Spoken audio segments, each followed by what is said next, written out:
Meu nome é Renato Santos de Azevedo, eu estou falando pela Produção Preta. Produção Preta essa que é uma difusora e organizadora de informações vindas da comunidade negra e de povos e comunidades tradicionais. Eu sou urbano, mas isso não me tira o interesse de conhecer meus ancestrais e conhecer a cultura negra de uma maneira mais profunda. A Produção Preta ela acontece com certeza por causa de uma inquietação. Minha formação é no direito. Eu sou advogado desde 1996. Só que com esse tempo de trabalho, houve sempre algo que deixava a desejar, seja nas causas, seja na informação para o cliente, de que era como chegar aos direitos humanos sem esbarrar em algumas informações que desvirtuam que direitos humanos não é só para desesperados, que direitos humanos não é só para bandido, que em direitos humanos há muita fluidez, há muita informação na área da alimentação, na área do bem-estar, na área da representatividade, e com isso nasce a Produção Preta, difusora e divulgadora da comunidade negra e povos e comunidades tradicionais. Essa idealização, ela surge sim da interação. Então não dá para dizer que, por mais que sejamos uma produtora independente, que é composta invariavelmente através de uma microempresa, então, portanto, um representante, que a gente não tenha outras interações. E essa interação nasce com naturalidade da troca entre a informação do direito e a informação da realidade. Bem dizer, o direito não dá conta de atender todas as realidades, e é na cultura que você vai achar grandes respostas sobre como se apresenta à sociedade. Inicialmente não era uma empresa audiovisual, era uma empresa de socioeducação, era uma empresa de troca para trazer a comunidade negra para perto da comunidade escolar, para o teatro, imitando até algumas coisas que existem, algumas histórias que existem muito fortes, né? Que, por exemplo, são o teatro experimental negro. Ficou muito longe disso, porque a genialidade de Abdias Nascimento a gente não tem. Mas a curiosidade e a criatividade, ela está presente na comunidade negra. Então, com isso, foi possível aproximar essa criatividade e curiosidade da vontade de expor melhor essa realidade artística. A partir de 2017, por conta da oportunidade que tive participando do Conselho da Comunidade Negra do Estado de São Paulo, que fui conselheiro pela sociedade civil, eu investi em passear pelo estado de São Paulo. Em torno de 30, 40 cidades eu visitei para ver essas comunidades em outros lugares, né? Não adianta eu conhecer a minha própria periferia. Tinha que conhecer outras. Eu estou aqui em Santos. É uma cidade de mais ou menos 480, 500 mil habitantes, mas tem um entorno, 9 cidades muito ligadas entre si. Mas a Baixada é incrível em beleza natural, em gente e em oportunidades. Aqui, por exemplo, tem uma forte mercado de audiovisual. A gente tem gente como que participa de festival de cinema. Nós temos aqui na cidade um festival próprio de cinema. Então, assim, quem sou eu? Apenas um provocador e idealizador que troca a oportunidade de estar com gente que está no meio, na verdade, aprendendo, muito mais do que ensinando. Levando direitos humanos à tela de uma maneira, primeiro, didática, mas hoje cultural. Importante dizer que essa proximidade com as viagens deu esse novo realce, oportunizou que a gente promovesse alguns momentos que são de cultura, de música, de arte, de mostras, poucos, mas bem marcantes para a gente. Em 2017, por exemplo, a gente fez um evento que inaugurou a marca Produção Preta, que foi no Teatro Pagu, no átrio da Secretaria de Cultura. A gente teve a oportunidade de trocar com gente que do teatro está migrando para o audiovisual nesse momento da pandemia, e tenho certeza, não volta mais. Não volta mais. Porque descobriu que o teleteatro é uma ferramenta incrível, porque descobriu que é possível fazer entretenimento em audiovisual. Lógico que depende da qualidade de cada um, lógico que depende do investimento de cada um, mas nada como a criatividade para poder salpicar esse entretenimento. O que a gente tem notado, isso aconteceu muito no momento que a gente se envolve num documentário por ganhar um PROAC, que é um investimento especial que acontece no estado de São Paulo. Ganhamos um PROAC em 2019 com um documentário para a roteirização de um documentário chamado Mães do Fogo. E esse documentário narra as experiências das mulheres mais velhas dos terreiros, coletivos caiçara, quilombos, casas de ribeirinhos, comunidades tradicionais indígenas. E as mulheres é que narram. Quem sou eu para falar pelas mulheres? As mulheres têm que falar pelas mulheres. E aí, a grande ideia foi nos trazida por parceiros. Danilo Tavares e Catarina Apolinário foram que trouxeram a ideia para a Produção Preta, para que a gente junto conseguisse esse investimento, que está terminando agora, né? E está terminando de uma forma muito importante para a gente, porque a gente, mesmo antes de lançar o roteiro para se transformar num filme, a gente está fazendo encontros entre essas mulheres. Mais de 40, 50 mulheres foram ouvidas. A maioria delas entre 30 e 70 anos de idade. E elas estão passando no canal da Mães do Fogo e da Produção Preta. Isso, para a gente, é uma apresentação audiovisual incrível. Porque vai dentro da comunidade para falar sobre a realidade, sobre a vivência, sobre a experiência e sobre a cultura, coisa que a gente, urbano, desconhece. Então, a Produção Preta, se eu tivesse que definir, é uma divulgadora da cultura. Mas, para ser divulgadora da cultura, ela tinha algumas ferramentas, que era a música, que era a fala, que era o verso, mas escolhe o audiovisual porque é a ferramenta mais completa de todas elas.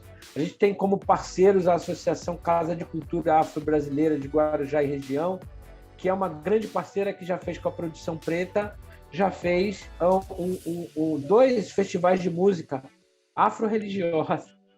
A gente já fez parceria com o pessoal do Festival Mais, que é o Hugo Castro Alves, uma pessoa incrível, que ajudou bastante a consciência na área da música.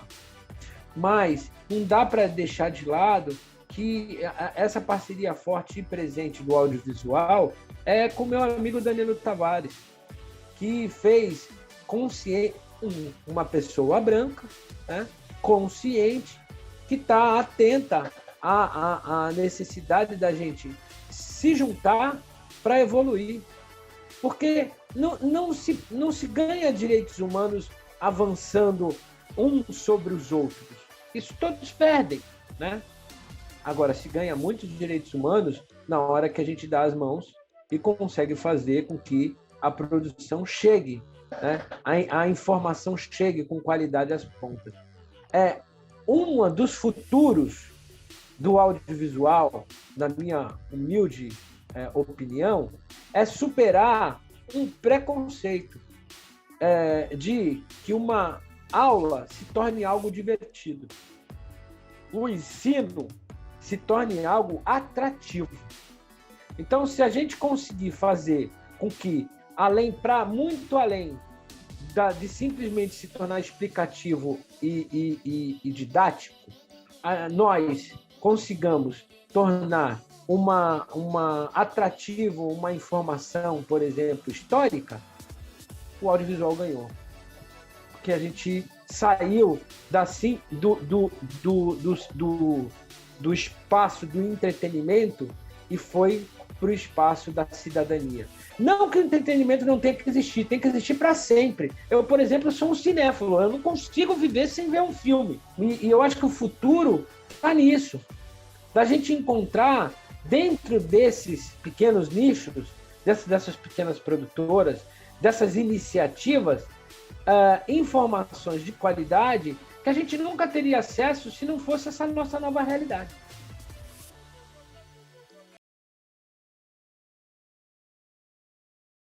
Para a gente, o fato não é apenas o filme. O audiovisual, para a gente, não é apenas o filme. Tá? Eu posso estar errado, posso estar equivocado, mas o filme é uma grande parte do audiovisual. Mas o teleteatro também é audiovisual. Uma contação de história agora via internet é audiovisual. E é nesse ambiente que a gente está, de valorizar a cultura periférica, que é da periferia das cidades, a cultura negra, que é aquela colocada e muito deixada de lado pela fraca atuação da sociedade ao buscar essa informação. Você ouve, por exemplo, samba, você ouve, por exemplo, hip-hop, você ouve e curte um boné, mas você não identifica aquilo como cultura negra. Na verdade, pasteuriza. Né? A gente está aqui para lembrar que é. E não tem problema de você curtir mesmo sendo branco ou sendo oriental. O que importa, na verdade, é você respeitar aquilo que você está curtindo e não descaracterizar. Então, assim, o nosso processo criativo é por afinidade. Qual é o tema que se afina com a nossa apresentação? Eu não vou trazer aqui, por exemplo, um trabalho que seja relacionado a uma cultura que não seja afrocêntrica e que não seja periférica ou que não seja de comunidade tradicional. Porque senão eu descaracterizo o próprio razão de ser da empresa. Aí a gente chama parceiros como esses que já estão no mercado para avaliar. Vale a pena, não vale a pena? A gente pode melhorar ou não é importante? Então, sempre a dedicação é a partir de um hub de audiovisual. A gente trabalha chamando pessoas para, junto com a experiência que eu tenho, para junto ver se vale a pena para estar junto da produção preta. Estou adorando, por exemplo, ver no Netflix séries, por exemplo, brasileiras que estão lá dentro, que contam o nosso folclore. É tão rico a história brasileira, as guerras brasileiras são tão ricas, que se a gente se empenhasse, tivesse recurso, né, e se direcionasse para contar só as guerras do Sul e do Nordeste, nós teríamos épicos. Já tem alguma coisa feita? Tem. Mas eu estou falando de épicos que a gente precisa contar da história brasileira. Talvez essa seja uma das vocações no futuro da produção preta. Vontade não vai faltar.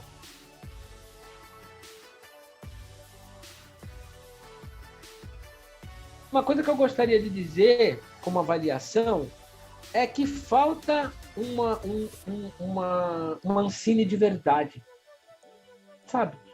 Falta um fomento no cinema nacional de verdade, porque eu vou voltar muito no passado, mas espaços como a Vera Cruz, espaços como o Paulínia, que não é tão longe assim, espaços em que a gente pudesse desenvolver um audiovisual e que isso fosse marcado pelo fomento não só estatal, mas um fomento que fosse misto, público-privado, de empresas para a criatividade brasileira, falta. Não adianta ficar investindo em medalhão. O Rio de Janeiro, por exemplo, teve uma produção muito forte de filmes no seu, ao longo, salvo o melhor juízo, dos anos 90 e 2000. E assim, não é a única cidade que tem a qualidade que tem. Como é que você pode ter a qualidade dos filmes que você tem de forma sazonal? Tem muita qualidade que não é explorada, talvez porque falta um direcionamento para o investimento. Tem medo do quê? Tem medo de que a gente cresça como investimento e coloque o dedo na ferida de algumas discussões importantes que existem no Brasil? Será que é isso? Ou será que as pessoas não veem a qualidade dos nossos roteiristas, dos nossos cineastas, dos nossos produtores? Que falta investimento. Não é possível você fazer um filme concorrer ao Oscar, não é possível sem investimento. E a gente consegue. Como Brasil, levar. Agora, na minha área, e olhando para os pequenos produtores, as cidades, os municípios, eu gostaria muito que abrissem espaço para que o audiovisual entrasse como uma ferramenta de sociocultural, de mais investimento. Acho que a gente teria, por exemplo, a contação das histórias das pessoas, das cidades, e a gente ia conhecer mais o Brasil. Tem muita coisa que eu descobri nessas viagens que eu fiz, que foram em 2018, 2019, ao longo do estado de São Paulo. Eu não conhecia a beleza que é o Vale do Paraíba, por exemplo, que são cidades incríveis que tem lá, que foram tomadas pelo café, que foram desflorestadas pelo café, né? Eu não sabia, por exemplo, da pujança que tem e da presença cultural que tem em Cananéia, que é um lugar incrível, tem vários pertencimentos com a comunidade caiçara. E isso só para falar de duas pontas do mesmo estado. Agora, você imagina se a gente tivesse produções em que os municípios dessem o valor de uma arte tão completa como o audiovisual, que pode alcançar o teatro, que pode passar pela narrativa e portanto, passar pelo texto, que pode exaltar as músicas, que pode trazer vida e pode trazer beleza e pode trazer muito conhecimento que está escondido nesse nosso país. Eu acho que mais do que esse senhor que hoje nos governa por eleição, a gente tem que pensar por que e como chegou até lá. É nítido de quem está atuando dentro da cultura, tem que ter um lado. Na verdade, não tem como não ter um lado, né? Meu lado, certamente, é o lado progressista, tá?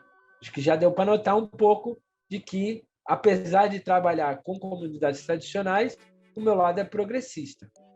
Mas a gente tem que ter serenidade, de alguma forma, para poder educar, ou melhor, apresentar, porque educar ninguém vai educar ninguém que quiser, apresentar para essas pessoas que estão nesse lado dito conservador, que de conservador tem muito pouco, dito conservador, que a gente existe por causa da interação e das diferenças. E não é de uma maneira vazia, com eu não gosto de você e você não gosta de mim, não vou te ver, que a gente chega nisso. Então, na hora que eu enfrento, e já enfrentei em alguns lugares, vou me reservar o direito de não falar quais foram, que esse dito conservadorismo, eu começo a pedir para que internalizem. Internaliza isso e vê se tudo isso que você está falando você usa no teu dia a dia. Porque se você fala de não à violência sexual, mas como você trata uma mulher? Se você fala de escolha para não ter o aborto, como você percebe a sociedade e sabe de que natureza é aquela concepção? Por mais que não seja violenta, mas como é que a escolha de uma mulher pode ser tolhida, já que ela vai ser a que vai carregar para o resto da vida, talvez a culpa, mas talvez o erro de ter ou não a concepção, que aí a escolha é dela, a escolha da mulher. Como é que você fala de drogas sem, ao menos, perceber o quanto é envolvida algumas faixas da sociedade que efetivamente se financiam disso, mas estão no topo da pirâmide do poder? E aí, saindo para o audiovisual, eu acho que é aí que a gente entra, de botar em dúvida e botar em questionamento com arte, com graça. Essas todas. É o nosso papel. E eu acho que é isso que tem que ser pedido para a Ancine. Ah, mas nós não vamos... Não quero afetar ninguém. Não quero nem afetar o presidente. Na verdade, é o jeito de pensar. É a responsabilidade que está em jogo. Não é a pessoa em si, mas a responsabilidade e o que se passa. Né? Não é com boi, bala e uma vertente religiosa que é dogmática e que afasta todas as outras como se não existissem, que a gente vai construir uma sociedade.